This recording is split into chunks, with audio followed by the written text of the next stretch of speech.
Giɗam Gilli ene Muusi Gilli ko yettere tagaande sora e fitando kala aade yettaki koyngal ma tigti jonde taw wona asli mum ko yidde hoɗi kono yitere yiyata kono seede mum ko konngol ma gollal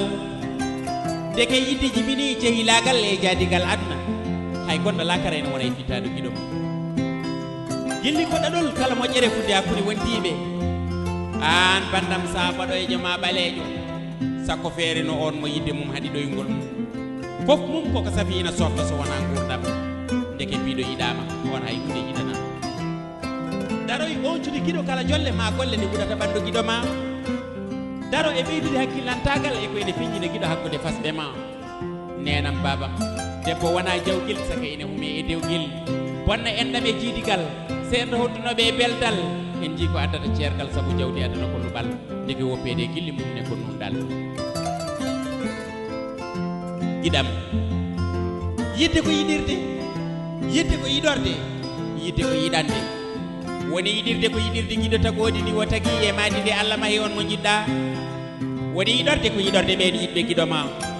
woni yiɗande ko yiɗande giɗo ko jiɗɗa jiɗanɗa hoore ma daro e oncude giɗo kala jole ma golle nde wuɗata ɓandu giɗo ma Giɗam Gilli gona gawri kono ene keppina reedu Gilli gona ndiyam kono gitti kam ɗomka koni ko min yiɗma ɗumina yona mayowo Giɗam ko joom Gilli gongo mo wona puntowo Giɗam ko nde jayre jaam no hoƴere jalbowo ha abada komi jiɗɗoma mi wona gancowo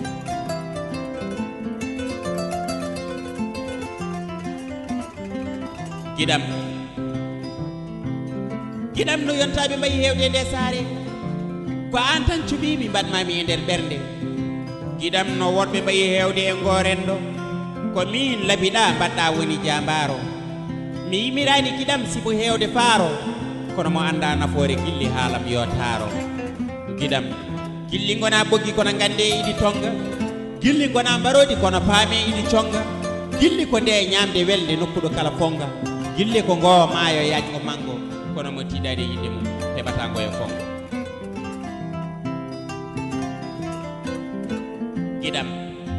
Giɗam ko kollirɗo andini yidde mum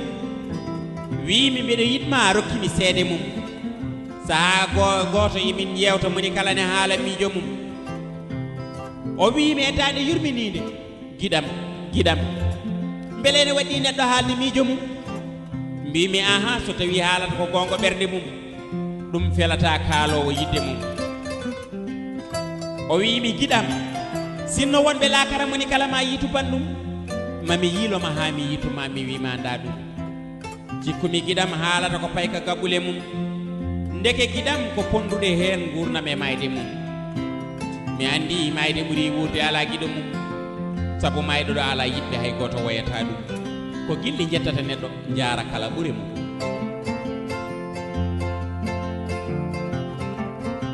Giɗam kolnamam e heegam e tundam haɗani ɗon ene yanti hen bonde badam kono fof elle tan ɓeydi ko yidde makko e am Giɗam ko an woni feccere fitadam Giɗam ko an gongo koyɗolam Giɗam ala fof ko joɓatmami bandam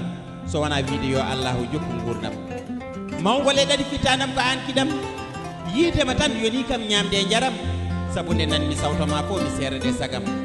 wona kaaɗima puyɗam hakkillam kono ko yiddam tolni ɗon e maɗa Giɗam sa wonno lekki gawatmami ko e nder suudam subaka fo mo pinmi mi yernoma ƴiƴamam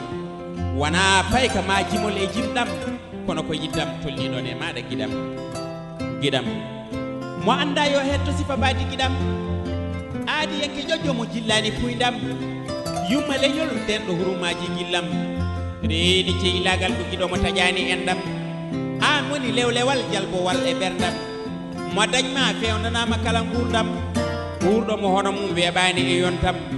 muñƴo teyɗo mo heewani ɗemgal mo guite korode ɗakkuɗi ɓaleri fino Allah umme coyne ko woni jontaɗo rendam jontaɗo jonaɗo mo kine lella ngari urol ayni an woni annole lerde hayso koyene kuɓɓani le beekitali hewde yidde ma a ustani laaɓi kam yidde ma ko gonga mo jilɓani o woni tiɗɗo Gilli aadi mo firtani